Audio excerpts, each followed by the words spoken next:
Supreme court আইনজীবী সমিতির 2026-27 মেয়াদের নির্বাচনে প্রথম দিনের ভোট গ্রহণ শেষ হয়েছে।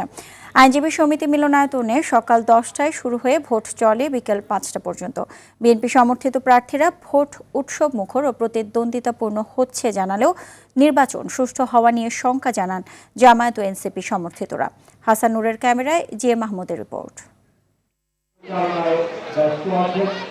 24-এর গণঅভ্যুত্থান পরবর্তী এই প্রথম অনুষ্ঠিত হচ্ছে সুপ্রিম কোর্ট আইনজীবী সমিতির নির্বাচন। সভাপতি, সম্পাদক সহ কার্যনির্বাহী কমিটির 14টি পদে বিএনপি, জামায়াত ও এনসিপি সমর্থিত 3টি প্যানেল এবং স্বতন্ত্র মিলিয়ে 40 জন প্রার্থী প্রতিদ্বন্দ্বিতা করছেন। তবে অংশ নিতে দেওয়া হয়নি আওয়ামী সমর্থিত কোনো প্রার্থীকে।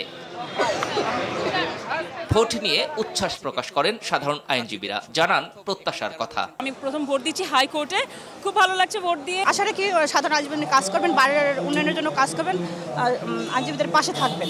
ভালো ভোট হচ্ছে উল্লেখ করে জয়ের ব্যাপারে আশাবাদী বিএনপি সমর্থিত নীল প্যানেলের প্রার্থীরা।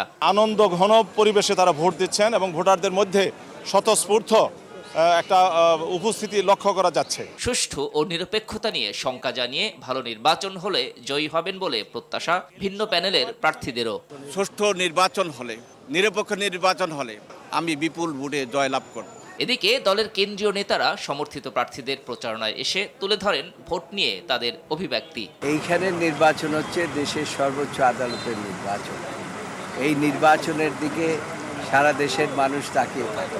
আমাদের যে নীল প্যানেল সকল প্রার্থী ইনশাল্লাহ বিজয় লাভ করবে। যারা দায়িত্ব পালন করছেন, ভূমিকা পালন করছেন, তাদেরকে অবশ্যই সচেতন, নিরপেক্ষ এবং গ্রহণযোগ্য ভূমিকা পালন করতে হবে।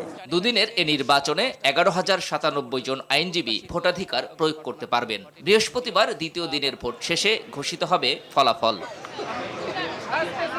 GM Mahmud, RTV, Dhaka.